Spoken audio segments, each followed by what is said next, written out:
இந்த நாளிலே கூட கர்த்தர் நமக்கு கொடுத்திருக்கிற வேத வசனம் ஆதியாகமத்தின் புஸ்தகத்தில் கூட 26வது அதிகாரத்தில் 12வது வசனத்தை நாம் ஒரு வாசிக்க போகிறோம். ஈசாக்கு அந்த தேசத்தில் விதை விதைத்தான். கர்த்தர் அவனை ஆசீர்வதித்ததினால் அந்த வருஷத்தில் 100 மடங்கு பலன் அடைந்தான். ஈசாக்கை குறித்து நாம் வாசிக்கிறோம். கர்த்தர் அவனை ஆசீர்வதித்ததினால் அந்த வருஷத்தில் என்ன ஆனாரா? 100 மடங்கு பலன் பெற்றுக்கொண்டார். கர்த்தர் இன்னைக்கு நம்மளை பார்த்து சொல்லுகிறார், நமக்கு 100 மடங்கு பலனை கர்த்தர் கொடுக்க விரும்புகிறார்.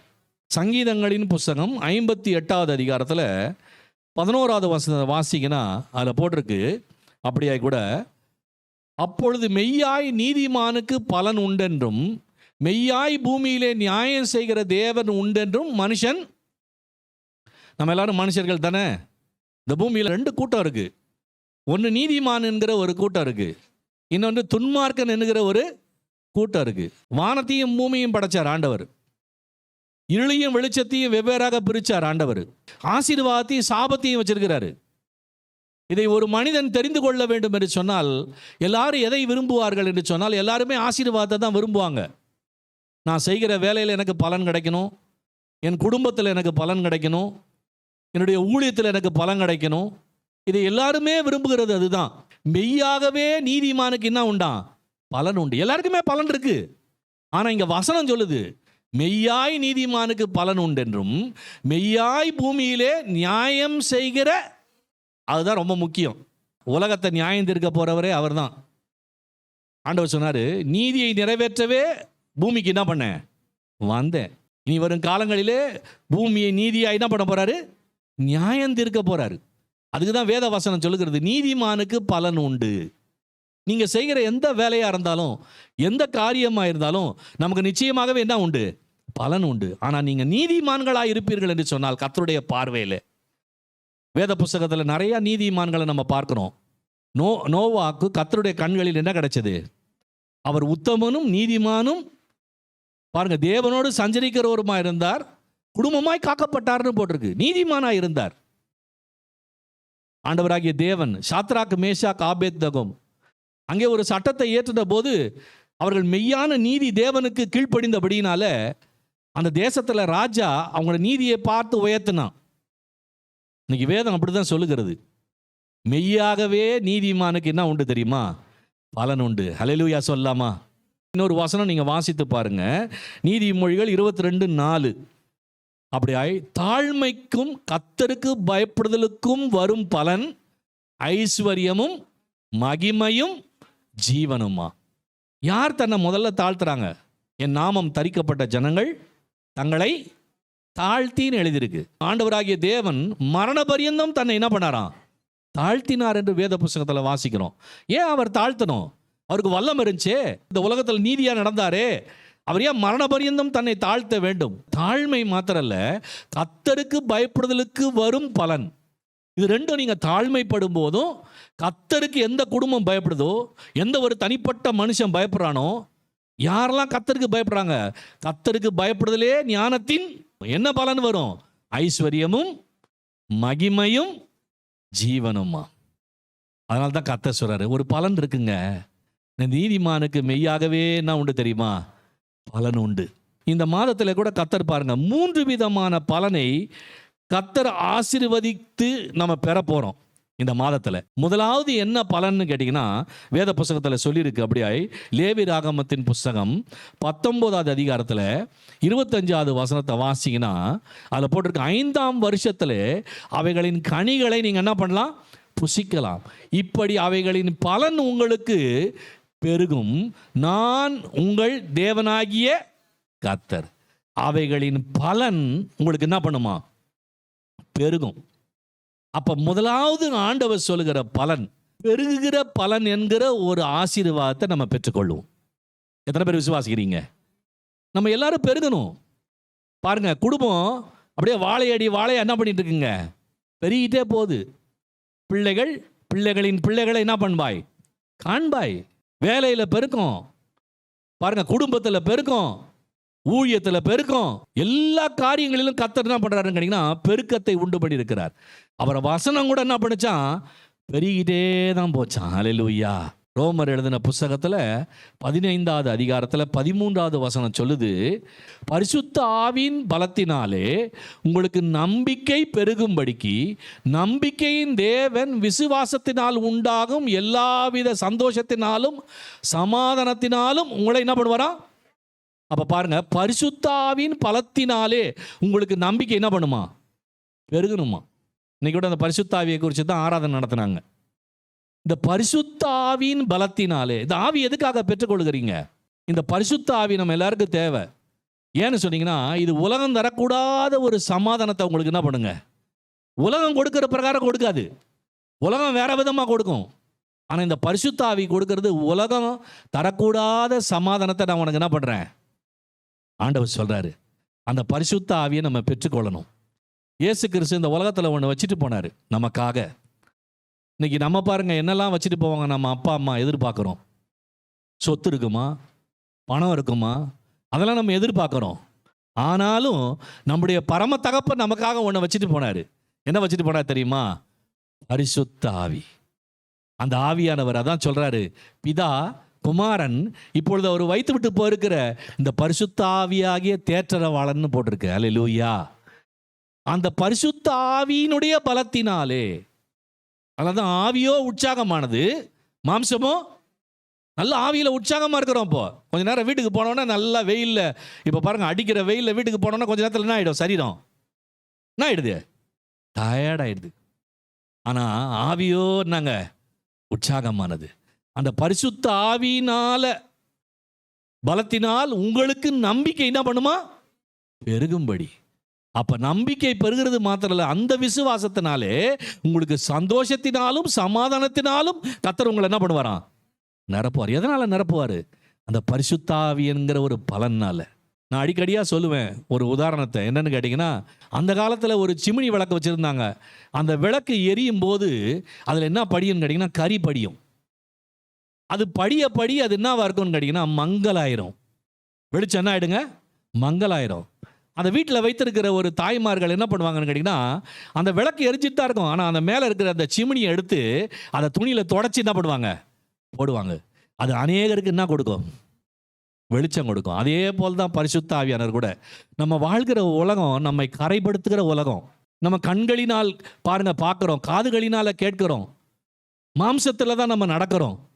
ஆனால் இவைகளெல்லாம் இந்த உலகத்தில் நம்ம பார்க்கும்போது, அவைகள் கேட்கும்போது நம்ம என்ன பண்ணுறது கேட்டீங்கன்னா கரைப்படுத்துது. கரைப்படுத்தும் போது அது என்ன பண்ணுது, இந்த வெளிச்சம் பிரகாசிக்காதபடி இருக்கிறதுனால அந்த பரிசுத்த ஆவியானவர் உள்ள வரும்போது அந்த கரை திரை பிழையற்ற ஒரு மாசற்ற மனவாட்டிகளா நம்மளை நடத்துறாரு. எத்தனை பேர் விசுவாசிக்கிறீங்க? நீதிமொழிகள் 10:28 சொல்லுது. என்ன சொல்லுது தெரியுமா? நீதிமான்களின் நம்பிக்கை என்ன தெரியுமா? மகிழ்ச்சிங்க. நீதிமான்களுக்கு உலகத்தில் ஒரு நம்பிக்கை இருக்குங்க. என்ன நம்பிக்கைன்னு கேட்டீங்கன்னா, அது கர்த்தர் கொடுக்கிற ஒரு மகிழ்ச்சி. ஆனால் வேதம் சொல்லுது, கர்த்தர் கொடுக்கிற ஒரு மகிழ்ச்சி யாருக்கு தெரியுமா? எல்லாருக்கும் இல்லை, நீதிமான்களுக்கு.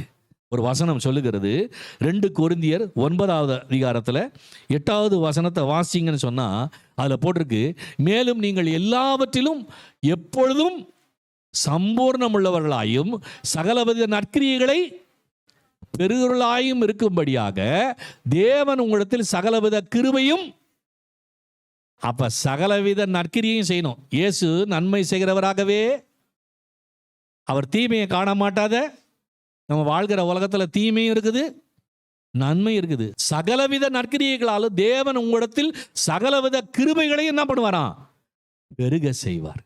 இந்த கிருபை என்ன தெரியுமா? ஆண்டவராகிய தேவன் சொன்னார், வானத்துக்கும் பூமிக்கு எவ்வளவு உயரமோ, கிழக்குக்கும் மேற்குக்கும் எவ்வளவு தூரமோ, இதை இதுவரைக்கும் யாருமே அளந்து சொல்ல முடியல. என்னென்னமோ சொல்லிட்டாங்க உலகத்தில். வானத்துக்கு பூமிக்கு எவ்வளோ உயரம் யாராலும் அளந்து சொல்ல முடியுமா?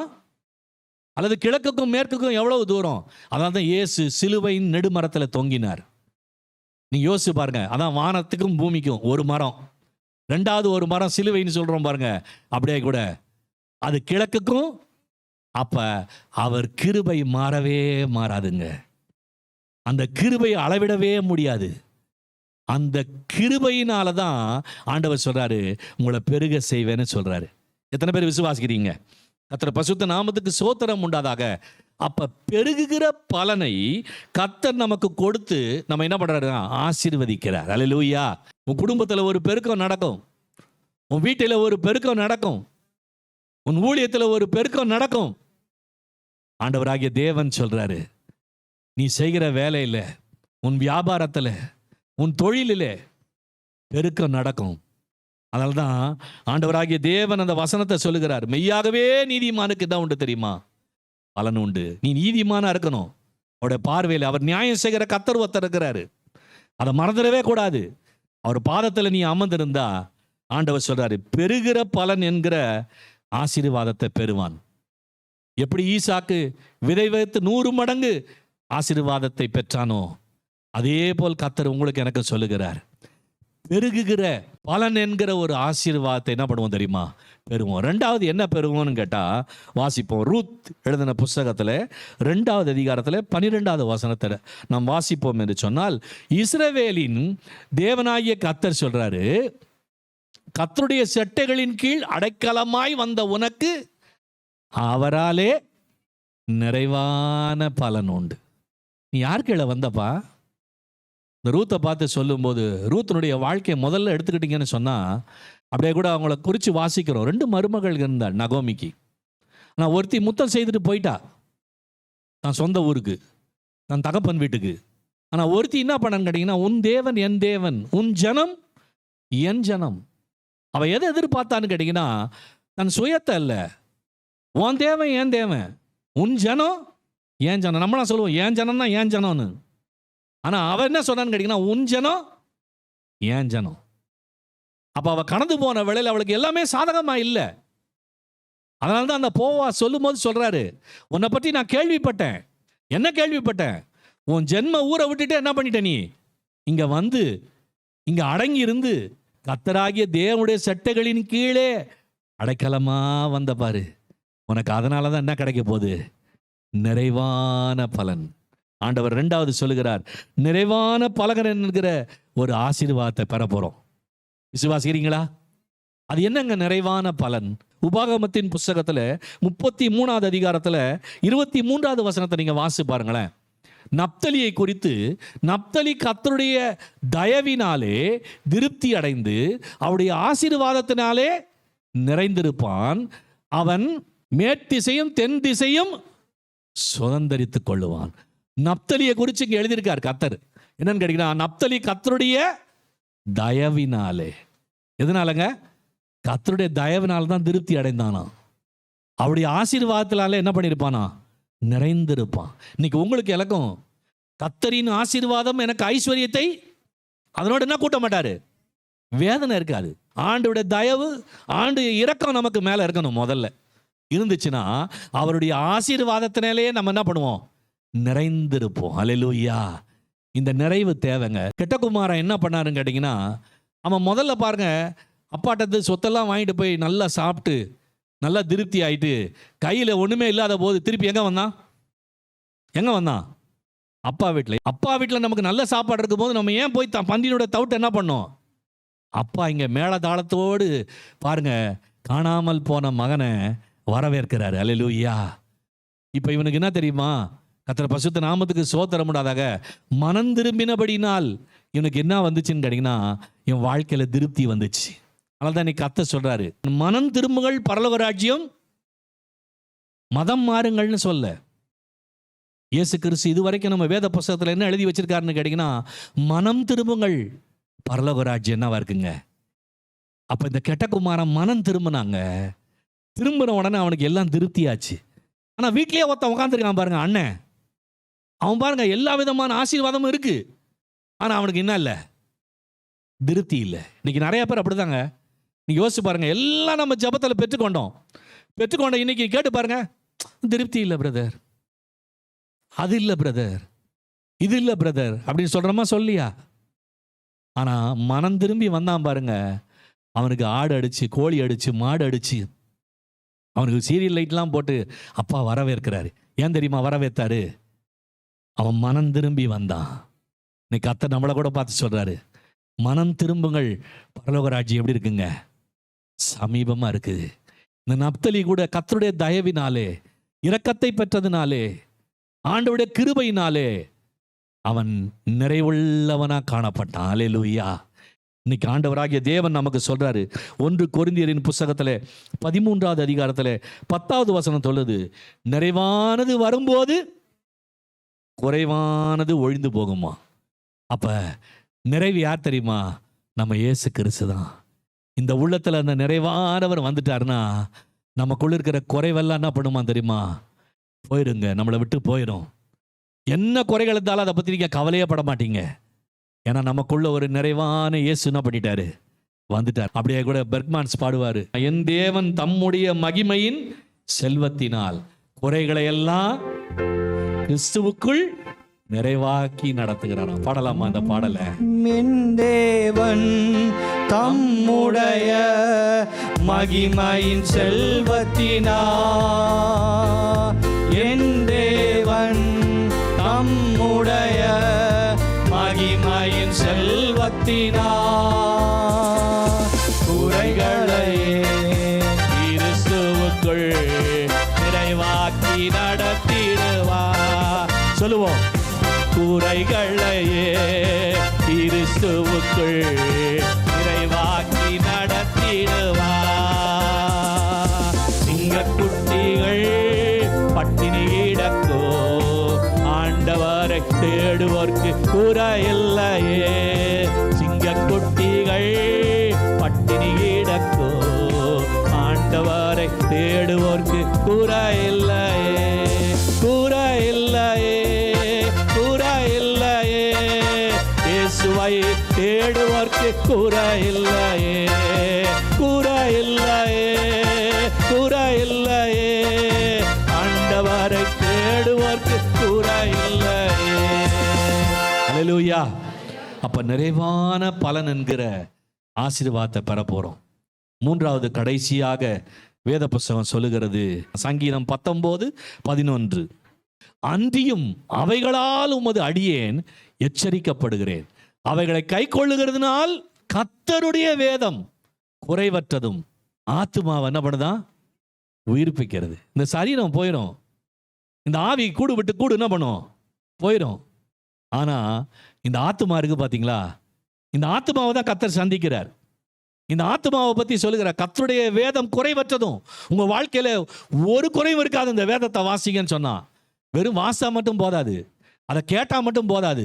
அங்க போட்டுருக்கு பாருங்க, அன்றியும் அவைகளால் உமது அடியேன் எச்சரிக்கப்படுகிறேன்.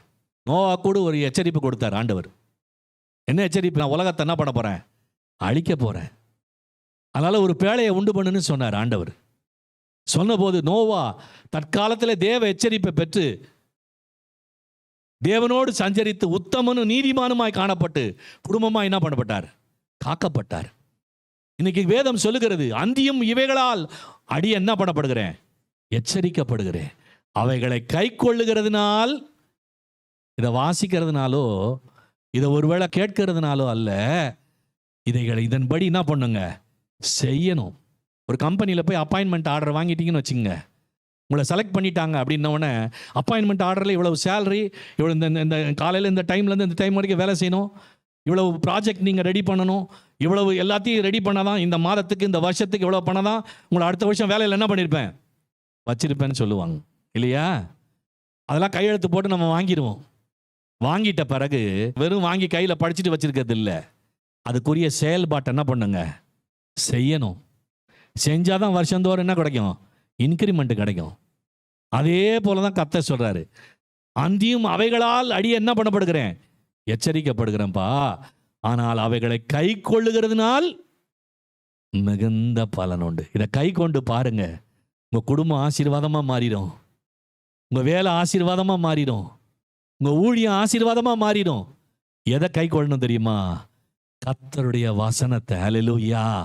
வேத புஸ்தகத்தில், யோவான் எழுதின புஸ்தகத்தில் 15வது அதிகாரத்தில் 5வது வசனம் சொல்லுகிறது, என்னில் நிலைத்திருந்தால் நீங்கள் மிகுந்த என்ன பண்ணுவீங்க? கனிகளை கொடுப்பீங்க. நான் பாருங்க திராட்சை செடி, நீங்கள் கொடிகள். என்னிலே என்ன பண்ணியிருந்தா? நிலைத்திருந்தாள். இயேசு சொல்லுகிறார். அப்ப நீ கர்த்தர்ல நிலைத்திராம எந்த ஒரு காரியம் செஞ்சாலும் ஆசீர்வதிக்கப்படவே முடியாது. கர்த்தர்ல நிலைத்திருக்கணும். அப்படி நீங்களும் நானும் கர்த்தருக்குள்ள, தேவனுக்குள்ள நம்ம நிலைத்திருந்தா மிகுந்த கனிகளை, கனினா எல்லாருமே விரும்புறதாங்க, யாருமே வேணாம்னு சொல்ல மாட்டாங்க. எந்த தேசத்துக்கு வேணாலும் போங்களேன், உலகத்தில் எந்த மூலைக்கு வேணாலும் போங்க, உங்க வாழ்க்கை கனி கொடுக்கிற வாழ்க்கையா மாறிடும். யோசேப்பை குறித்து வாசிக்கிறோம். நீங்க பாருங்க, யோசேப்பை இப்ப 20 வெள்ளிக்காசுக்கு எகிப்துல கொண்டு போய் விட்டு போட்டாங்க. அதனால அவன் உடனே சோர்ந்து போய், எனக்கு 20 வெள்ளிக்காசுக்கு விட்டு போட்டீங்களே, என் கூட பிறந்த சகோதரர் 11 பேர் விட்டு போட்டு இப்பொழுது நான் அடிமையா உட்கார்ந்திருக்கிறேன்னு சொல்லி கர்த்தரை தேடாம இல்ல, கர்த்தர் அவனோடு இருந்தாருன்னு போட்டிருக்கு. ஹல்லேலூயா. அந்த தேசத்துல எத்தனையோ விதமான சந்தர்ப்பங்கள் அவனுக்கு கிடைத்தது. அவன் பாவத்தை நோக்கி ஓடுவதற்குரிய சந்தர்ப்பங்கள் அவனுக்கு கிடைத்த போது கூட, அவனுக்கு எதிர்நோக்கி வந்த போது கூட அவளெல்லாம் உதறி தள்ளிவிட்டு அவன் இருதயத்தை கர்த்தர் மாற்றினார். எதனால மாற்றினார் தெரியுமா? கர்த்தர் அவனுக்குள்ள இருந்தபடியினாலதான். ஹல்லேலூயா. அதனாலதான் வேத வசனம் சொல்லுதுங்க, என்னில் நீங்கள் நிலைத்திருந்தால் என்ன கொடுப்பீங்க? மிகுந்த கனி. நீ கனி கொடுக்கிற வாழ்க்கை இல்லைங்க, எங்க பார்த்தாலும் பொறாம. அன்னைக்கு கூட பாளையத்துக்குள்ளே மோசேவையும் பரிசுத்த ஆரோனையும் பார்த்து என்ன கொண்டாங்களாம்? பொறாமை கொண்டார்கள். இன்னைக்கு உலகத்தில் நம்ம வாழும்போது என்ன இருக்குன்னு கேட்டீங்கன்னா, அந்த பொறாமை என்பது ஒரு எலும்புருக்கி நோய். அது டிபி. நீ ஆசீர்வதிக்கப்பட்டனா, எப்படி ஆசீர்வதிக்கப்பட்டனா அவனுக்கு தெரியாது. தேவன் ஈசாக்கு தேசத்தில் விதை விதைத்தாரு, கர்த்தர் அவனை ஆசீர்வதித்தார் 100 மடங்கு. எப்படி ஆசீர்வதிக்கப்பட்டாரு? அவனுக்கு வந்த பிரச்சனையெல்லாம் சந்தித்தாரு, தேவனை நோக்கி பார்த்தாரு, கனி கொடுத்தாரு. அவனுக்கு விரோதமான சத்துரு கூட அவனை கர்த்தர் அவன் பாதத்தில் கொண்டு வந்து போட்டாரு. ஹல்லேலூயா. எதனாலன்னு அவங்களுக்கு தெரியாது, வெளியில இருக்கவங்களுக்கு. ஆனா நீங்களும் நானும் ஆசீர்வதிக்கப்பட்ட ஜனம். அதனால தான் நீதிமானுக்கு மெய்யாகவே என்ன உண்டு தெரியுமா? பலன் உண்டுங்க. வேதம் சொல்லுகிறது, லூக்கா எழுதின புத்தகத்தில் 5வது அதிகாரத்தில் 6வது வசனம் சொல்லுது, அந்தப்படியே அவர்கள் செய்து தங்கள் வலை கிழித்து போகத்தக்கதாக மிகுதியான மீன்களை என்ன பண்ணாங்க? இந்த பேதுரு என்ன நினைச்சாருன்னு தெரியல. ஒருவேளை வேலையில் அவளுக்கு சோறு வந்துருச்சா என்னன்னு தெரியல. சில வேளையில சலித்து போயிருது வேலை செஞ்சா. சில வேளையில நம்மளுக்கு என்ன ஆகுதுன்னு கேட்டிங்கன்னா, வேலையில் ஒரு ஈடுபாடு வரமாட்டேங்குது. நம்ம செய்யணுமா, அதை எதுக்காக செய்யணும் அப்படின்னு ஒரு ஈடுபாடு வரமாட்டேங்குது. சில வேளையில சலிச்சுக்கிறோம், நம்ம செய்கிற வேலையை கூட செஞ்சுதான் ஆகணுமா. அதனால தான் வேதம் சொல்லுது, எதை செய்தாலும் கர்த்தருக்கென்று மனப்பூர்வமாய் செய்ய. எவனுடைய இருதயத்தை கர்த்தர் ஏவறாரோ அவன் தான் என்ன பண்ண முடியும்? வேலை கூட செய்ய முடியும், நேரத்தை கூட கொடுக்க முடியும். வெறும் பணம் மாத்திரம் இல்லை. இன்னைக்கு நம்ம அதை தான் பேசிட்டு இருக்கிறாங்க உலகம். பேதுரு கூட அப்படிதாங்க. இந்த வேலையில் அவருக்கு ஈடுபாடு இல்லாமல் போயிடுச்சு.